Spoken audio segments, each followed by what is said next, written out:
Welcome to the Nurture Network podcast, where motherhood meets transformation. I'm Jess Baldenhofer, certified parent coach, educator, and mom on a mission to help you move beyond overwhelm and create a deeper connection with your kids and yourself.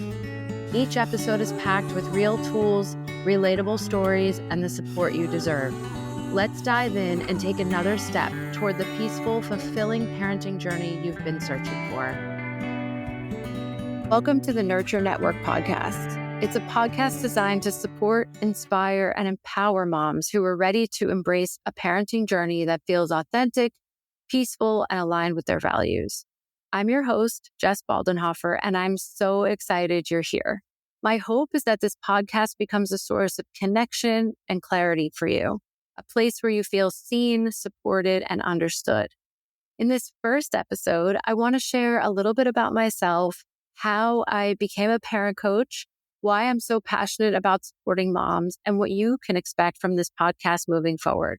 We'll also dive into some of the biggest challenges I believe moms face today and explore how we can navigate them together. Before becoming a parent coach, I spent over 20 years working in museum education, a field where I had the privilege of helping children, families, and educators connect with art and ideas in meaningful ways. At first glance, it can seem pretty different from parent coaching, but there actually are a lot of overlaps and a lot of ways that my skills in museums led me to being a coach and being able to support moms in their journey. In our work in museums, we used an inquiry-based model of teaching. Rather than providing answers, we asked open-ended questions and encouraged children and adults to think critically about what they saw in front of them.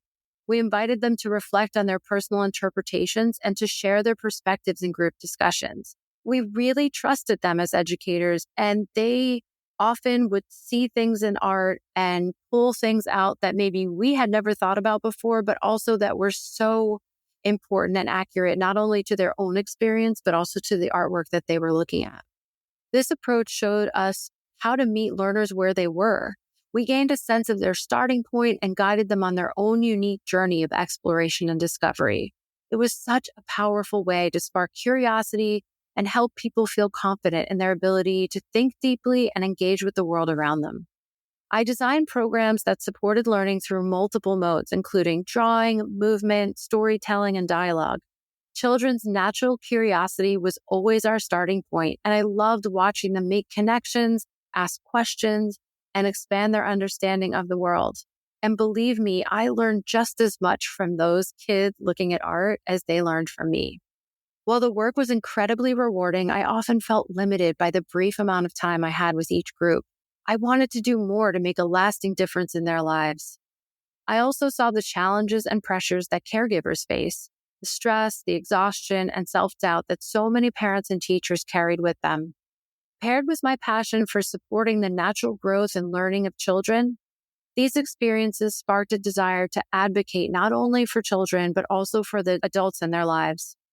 Then one day, I became a parent myself. I gave birth to my beautiful son, and my perspective deepened.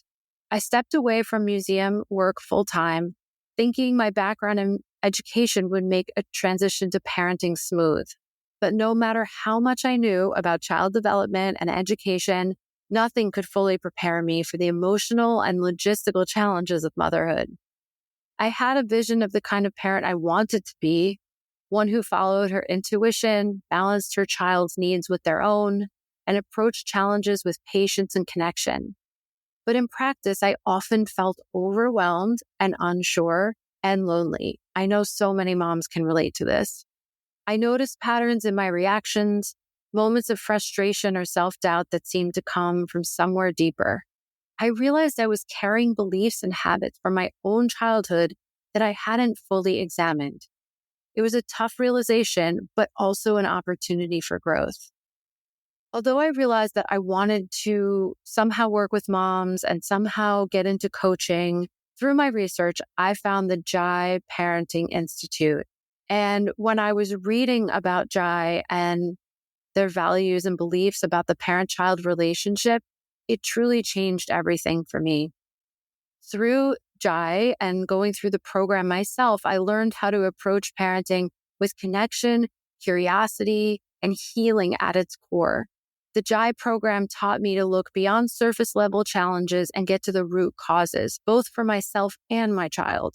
It wasn't about being a perfect parent. It was about understanding our needs, breaking old patterns, and creating space for growth and connection.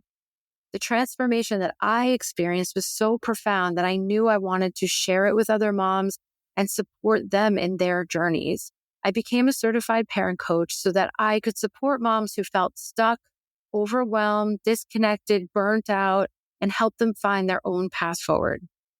So I want to take a moment to talk about what parent coaching actually is, because it's something that we hear a lot, but it's not therapy and it's not about fixing you or your child. It's about support, strategy, and growth. The parent-child relationship is a lifelong, ever-evolving dynamic. It's not something we're automatically good at. It's something we learn. But here's the thing. We all went to just one school of parenting, and that was the way we were parented. Whether we loved it, struggled with it, or felt somewhere in between, we're all carrying ideas, patterns, and beliefs from our own childhoods. Some of them serve us, and some of them hold us back. And then on top of that, our children are not us.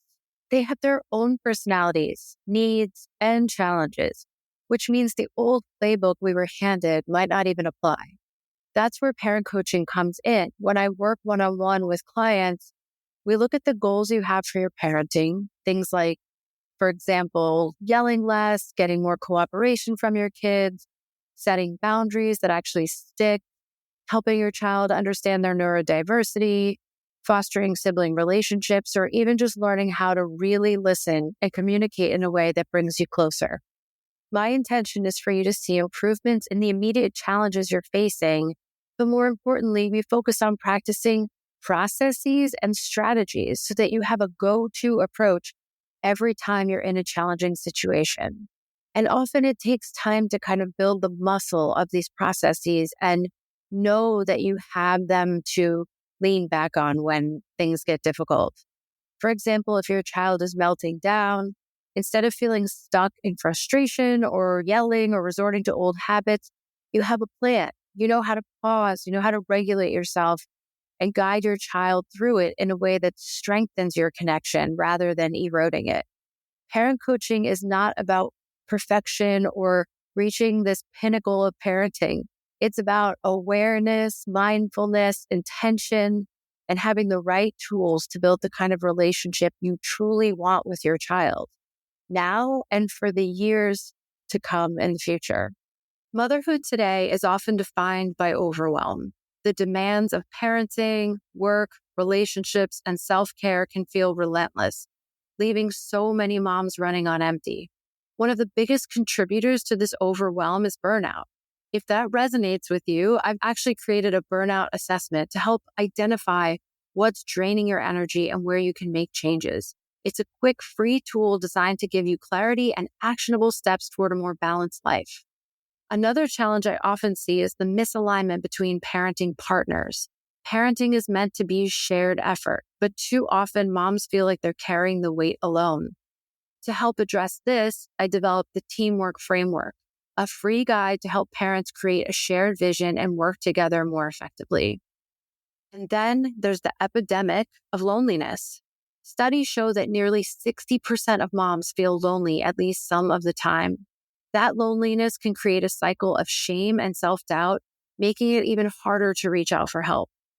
But here's the thing, none of us are meant to do this alone.